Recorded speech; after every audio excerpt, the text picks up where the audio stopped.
very interesting that the need steering, which is an important, part of governance, or the main part of governance, and that when you steer something, you must also get the feedback. Otherwise, you cannot continue to steer. Even on a boat, it's like that. So that was but the word actually becomes used in much more frequently only in the post 1990s. So it comes into the development policy discourse only at that time, and in my understanding, it is an essential part of the neoliberal agenda. World Bank, Asian Development Bank, and so on started to talk about governance. And so in a sense, it was used, and probably even misused, by the international development agencies and donors to actually question the leading role of state in steering the development process. It was also a way of rather tangentially questioning whether the state really should be playing this kind of a role, or should it all be left to the market. So then you talk about governance of the market, you talk about governance of civil society, governance in civil society. So anyway, that's about the politics and the origin of the word, which I thought was also interesting to reflect on. I started my working life 4 decades ago when I was very closely involved with the governance of a village cooperative in a fishing village. And I don't think I was particularly equipped for that.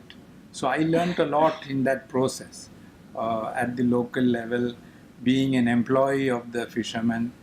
I took a salary of 1 rupee a month because that was important in the government cooperative system, that you signed on the thing, otherwise you're not considered to be an employee.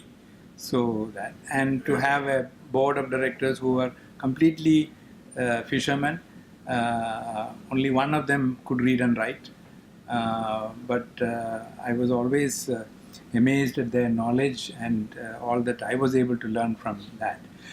The governance of this particular village cooperative, I think I was there for 4.5 years, and subsequently it is this model of governance which was then adopted by the Kerala state to form the state cooperatives, which is called Malsyafed. So the Malsyafed today is organized completely on the basis of the governance model of the village where I used to work in. So steering this organization to achieve its goals and learning from the feedback process which you got, that is, as far as I'm concerned, the greatest learning experience that I have had. Then I moved to the Center for Development Studies, where I researched and also assisted in policy making in fisheries, both in the level of Kerala and in India to some extent. But then returning to, so that was late 70s, so then it was research and other things. But returning to governance of natural resources and environment actually took place for me in the context of conflict, post-conflict societies and post-disaster societies. And what I'm going to talk about today is completely based on my experience with the UN system while working in 2 countries, Cambodia and Aceh in Indonesia. Cambodia, you all know Cambodia. I thought there would be more people in the audience who probably didn't know where Cambodia is, but all of you would know. And I just put it up on the map. Angkor Wat, of course. When you talk about Cambodia, you think about Angkor Wat, or others may think about the Pol Pot. This is the other figure. So Angkor Wat, of course, was built by kings from South India. Pol Pot was his local bred dictator. But what Cambodia is not known for is that in terms of the realm that I work in fisheries, it probably is known for the most radical fishery reform in Asia. And this is a reform and of course, like all reforms, it was very much to do with the politics of the place. And the Prime Minister, who still continues to be the Prime Minister, Mr. Hun Sen, is not a Bengali, but but he's still Hun Sen. So Hun Sen, he was in a situation where he needed a 3/4 majority in his parliament, and he didn't have it, and that was creating a very embarrassing situation because he had to share power with the Royalist Party, and his party was called the Cambodia People's Party. It started with a lot of socialist agenda and so on, and so he thought up this idea that he would do a reform of fishery in a lake, which is this lake here. It is the heart of Cambodia, and this lake is rated to be the most productive freshwater ecosystem in the world. So this lake, it is so productive. I mean, you will have to see it to believe it. And it also has a very special ecosystem because it connects to the Mekong, but the connection to Mekong is at a slightly lower level in terms of the flow of Mekong. So what happens is that between November and April, May, the river flows backwards and the lake expands. So in the dry season, the lake is only about 2,500 square kilometers. And when you have the expansion, it goes up to 16,000 square kilometers. So, and the tidal variation is about 8 meters. So you have people who live on stilts, which are about 8 meters high. So 6 months, they have to come down the stilt, and 6 months they just get off the house straight onto a boat. So that's the situation. So it is such a productive ecosystem because of this tidal variation and other factors, which I think those of the earth science people will be in a better position to say. And what he did was to take over this lake from the 200 individuals who controlled it. And it wasn't just a kind of overnight decision. The fishery administration had no idea about what he was going to do. And he just announced it, that he was going to appropriate the rights of these 200 individuals who were, military generals and others, very influential people, and give the whole lake to the riparian communities who never asked for the lake. I mean, they were living there. They were living in fear. They had just recovered from, Pol Pot and other things. So they were living in fear, and they were just given this lake. The revenue loss for the government of Cambodia was something of the order of $3 to $4 million US per year as a result of this decision. But the man realized that in the next election he would get the 2/3 majority, and he did, because all the riparian communities voted for him, because you see, they suddenly had access to this huge resource which was given to them. And he won the election hands down. And he has not given up that position even today. And he is ever thankful to these riparian communities. So he continues to back this, what I have subsequently written about in a monograph and called it Cambodia's Aquarian Reforms. Which is very much like what we did in Kerala here. And in my CDS days, I tried very much to argue for aquarian reforms in Kerala, but which was unfortunately not possible. So anyway, so from 2005 to date, I have been closely associated with this process.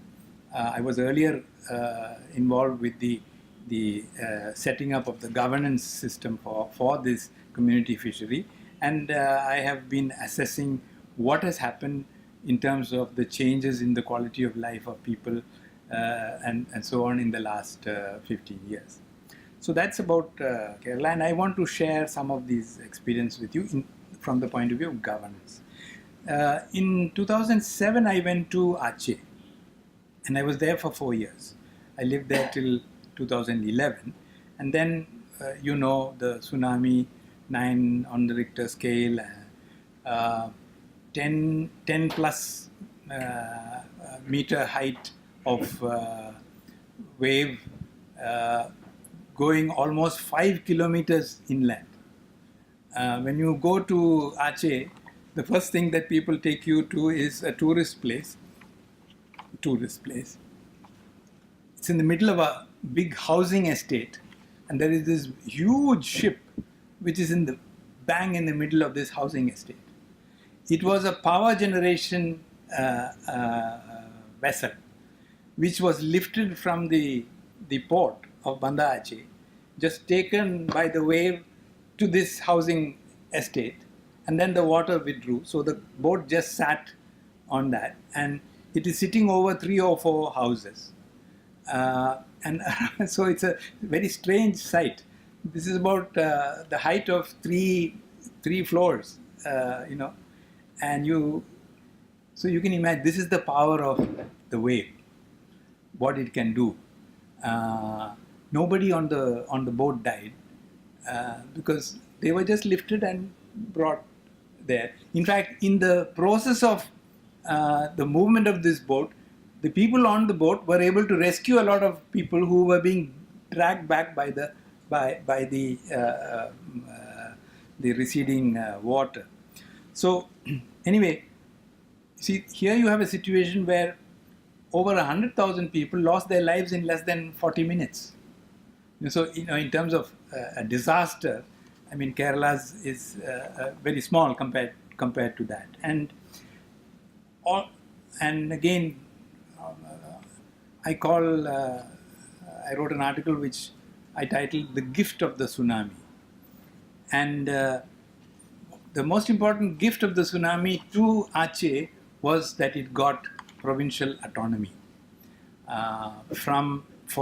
They had a liberation movement asking for independence, but following the tsunami, I mean, there was a bargain and it was just made into provincial autonomy. And importantly, the autonomy was, as far as they were concerned, autonomy for the right to the governance of natural resources. So they have a lot of forests, oil and gas and fishery, so they had the right to control that, and also, of course, some of the economic and social policies.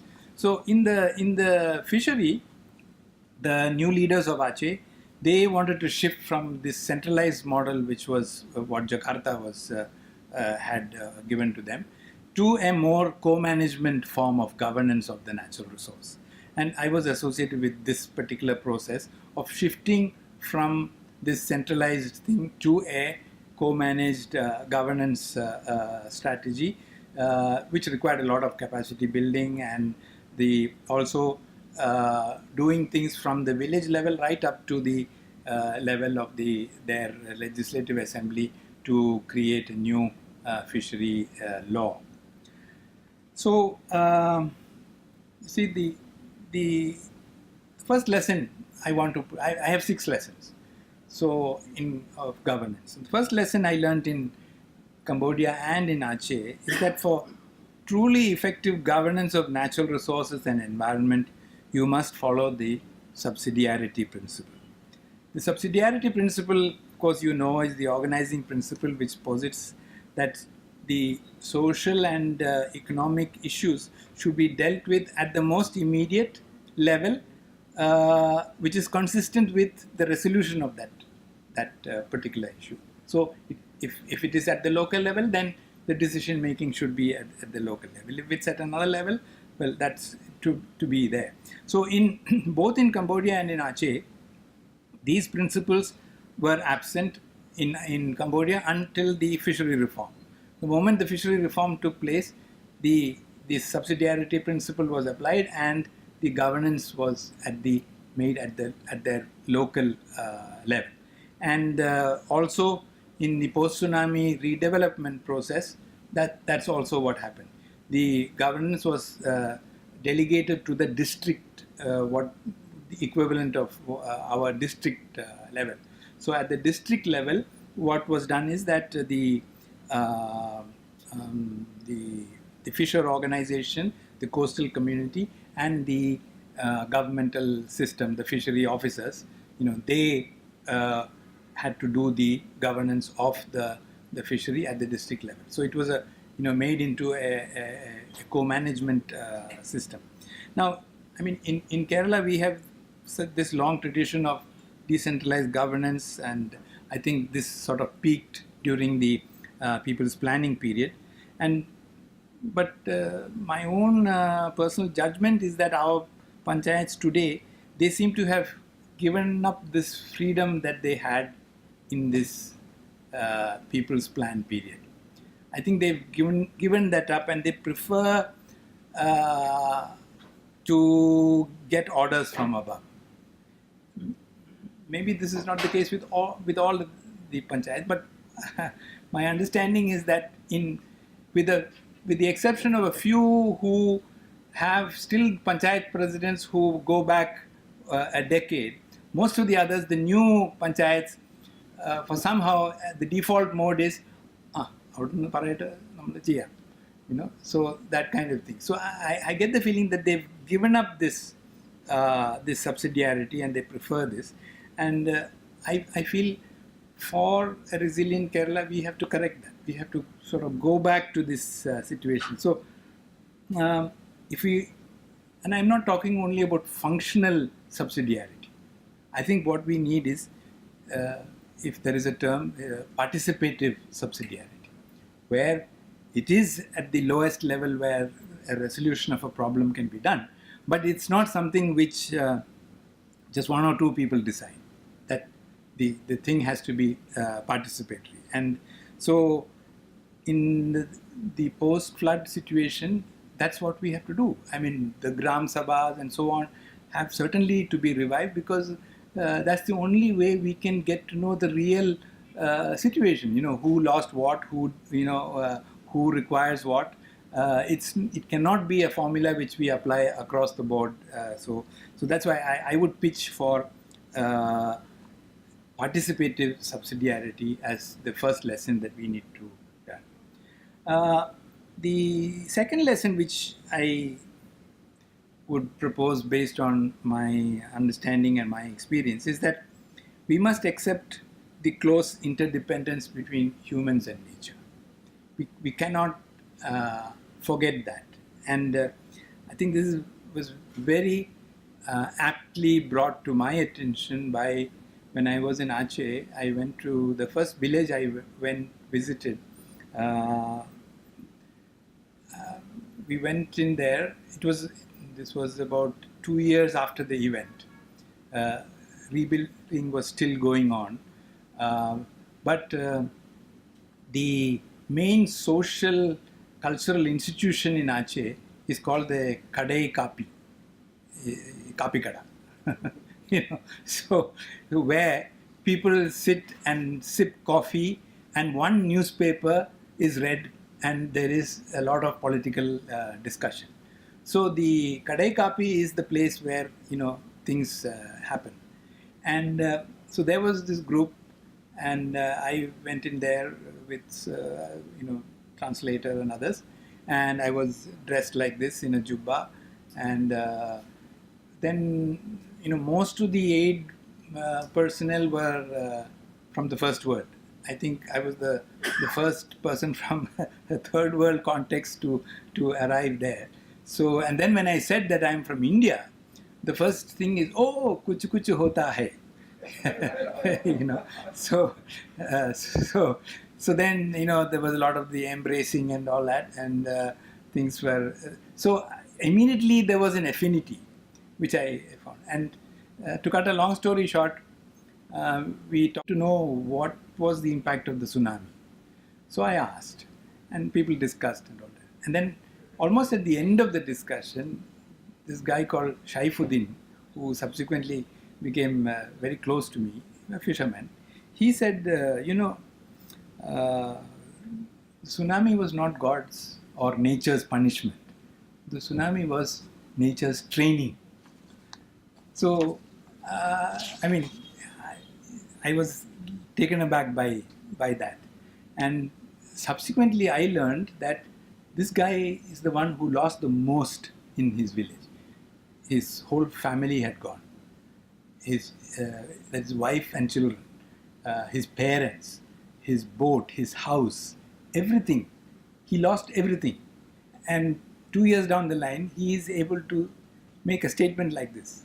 So I think there, what you see is that this interdependence between humans and nature is something which is so innate. So you can't divorce it and say that this is something which is it's part of the whole process of being trained in this interdependence. So I was of course very humbled by this statement, and as I said, see, the accepting and creating this sort of interdependence and the faith which accompanies it, that calls for balance, and that's what governance is also about. That's what steering a boat is about. It's about keeping the balance, and it calls for the right forms of technological interventions. If you have the wrong technological interventions, this interdependence between humans and natures disappear. It calls for a very mindful understanding of the configuration and diversity of nature. If we think nature is one size fits all, you will not understand the interdependence, and also learning to live in harmony with nature and not to see nature as being separate from ourselves. And I mean, in Kerala we are so blessed by nature, and where else do we see so much water, greenery, so much natural productivity? And actually, if you see, Kerala is the only state in India where the political boundaries are so closely overlapped with the interconnected ecological reality. Mountain, midland, coast, and the border is... So there's no other state, I don't think there's any other state in India where the political boundary is so coterminous with this kind of holistic ecosystem. So, isn't it? Meghalaya also... okay. Yeah, in fact, my son also told me about it. You see, so this overlap of ecosystem and human is perfect in Kerala. So, I mean, it is innate. We have it there. But, whether we have somehow snapped that relationship is something that we need to examine. And I think if we neglect this interconnection, I mean, we do it at our own peril. And I think that's one point which is so evident and which everybody has been talking about. So, and I think it's also this lack of interconnection and the fact that we have neglected it. That is the reason for this disproportionate disaster that we experienced in August, if I may say. And so I don't think we can blame it on nature or God. That would be pure deceit. I mean, this is really, our fault, and so we have to accept that. The third lesson is that that we need to, for governance of natural resources and environment, we must respect the wisdom and the knowledge of the ordinary people, particularly what one author has called ecosystem people, those who depend on the natural resources and environment for their livelihood. Now, in Cambodia, if you see, actually the profound knowledge of the farmer fisherman, because there's no, in Cambodia, if you ask a person, are you a fisherman? The answer would be no. But if you ask him, do you fish? The answer would be yes. So they are farmers who fish or fishers who farm. And the very sophisticated knowledge that they have is exhibited in the number of fishing traps and fishing nets which these community institutions have been able to fabricate. And if you see, there's a whole almost a 200-page book on the different types of gear which is used in this lake. And so for every species at a particular season, there is a particular trap which is used at a particular location. So, I mean, the ecological sophistication of this is huge. So, I mean, the knowledge must be so profound. And I think it was Dr. Sundaresan or Dr. Soman, one of them mentioned this about traditional knowledge. I think it was you. Yeah, this is so huge, and we can't afford to neglect this. And I know that, I remember in Aceh, as part of the post-tsunami development process, you had NGOs who would come and just distribute some kind of nets. Some of them were the most destructive nets. And people took them on because, they had lost everything. So, whatever they got, they used. And they got habituated to some of these technologies which were completely inappropriate to the ecosystem of that place, which was introduced by well-meaning aid developers. So, we must keep this in mind. I think, the challenge in Kerala today is that how can we revive these livelihood options of those who have been affected by the flood. Of course, I think the interventions and the governance required for that, we must start with what the people know. What do they know? But we can't stop at that. That is a starting point, and it must be respected. I think this is important, that we respect that knowledge. And of course, the final solution may be a good blend of this livelihood-based knowledge, based on their wisdom and so on. But then it has to be supported by new relevant ideas and technologies which may be coming from outside. So the need to respect the knowledge as an important basis of the governance process is something that I would like to highlight. The fourth lesson is that for effective governance of natural resources and the environment, we must factor in the critical role of the state. See, what has happened is that, as I said in the beginning, governance cannot be without the government. So a lot of the neoliberal agenda has been to have governance which is devoid of the government. And both in Cambodia and in Aceh, despite their acceptance of the fundamental role of community and civil society in this reorganization process, the state played a very creative role as regulator and facilitator.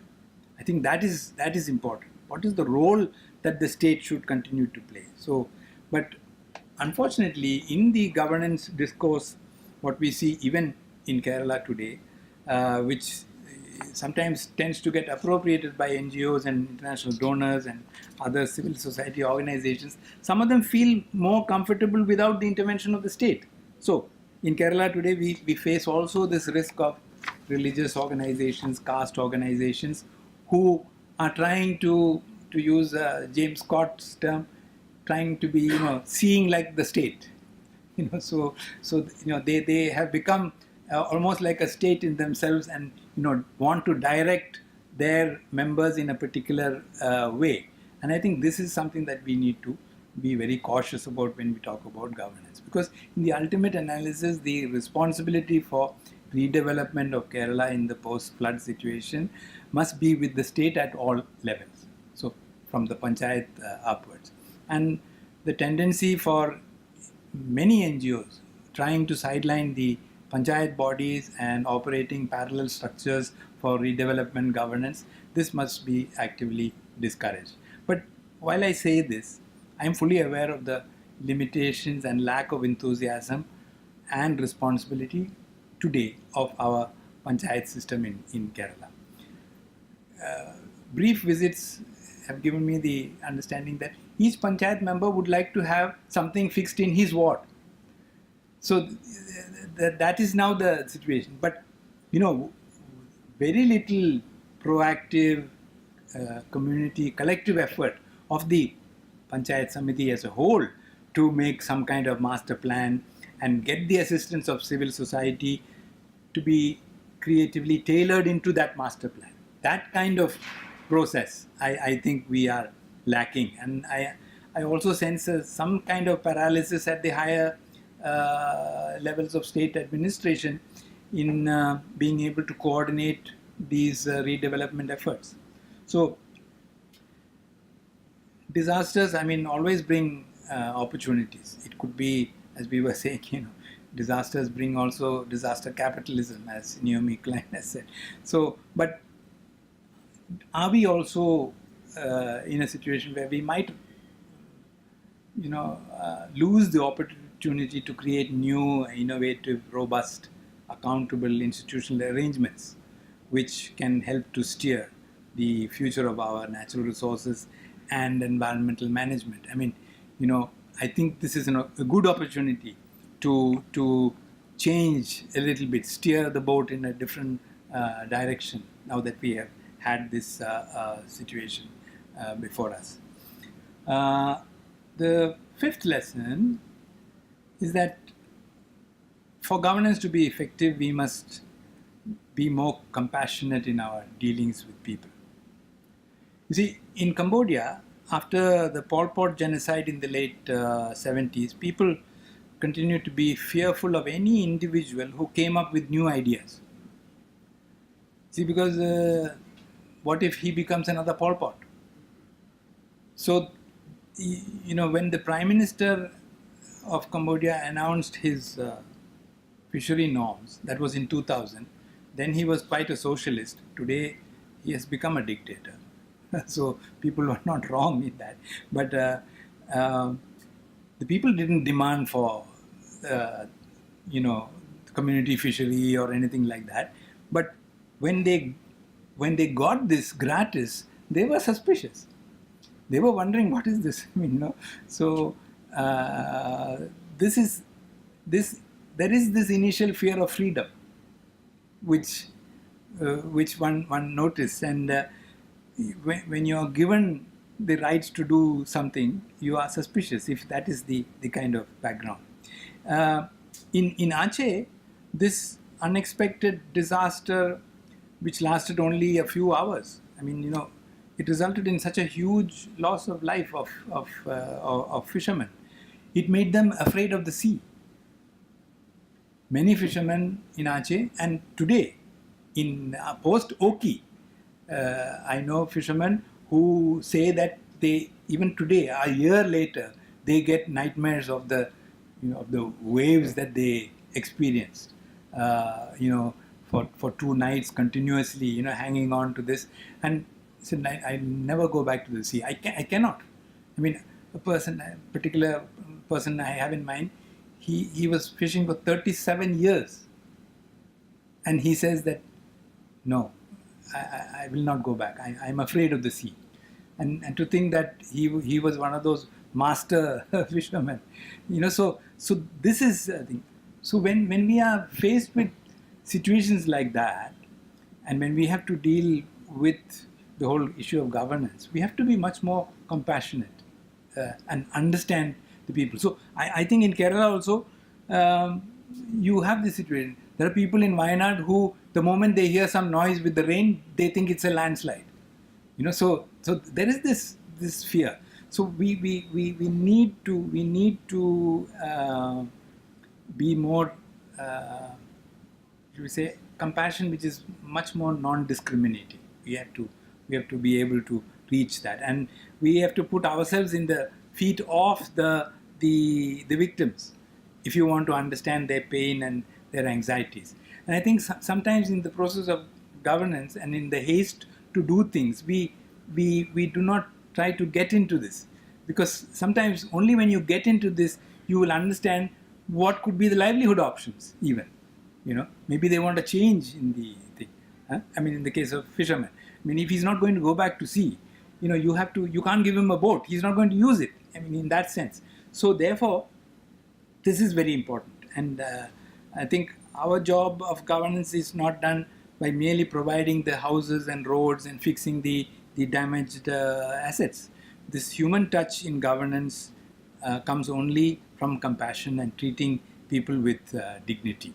And this is something, of course, in Kerala, we do a lot of this. But, in other places where there are disasters, it's not necessary that you just treat people as, victims and provide them with whatever.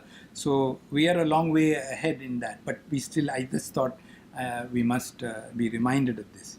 And the final lesson, I would say, is that we should never underestimate the capacity and magnanimity of ordinary people in providing assistance and suggesting solutions. So I don't think we should, arrogate to ourselves that we know everything and we know what is best for them. And so you see, in Aceh, the heroes of the tsunami were the leaders of the customary fisher organization there. It's a 400-year-old fishermen's organization set up by the Sultan of Aceh.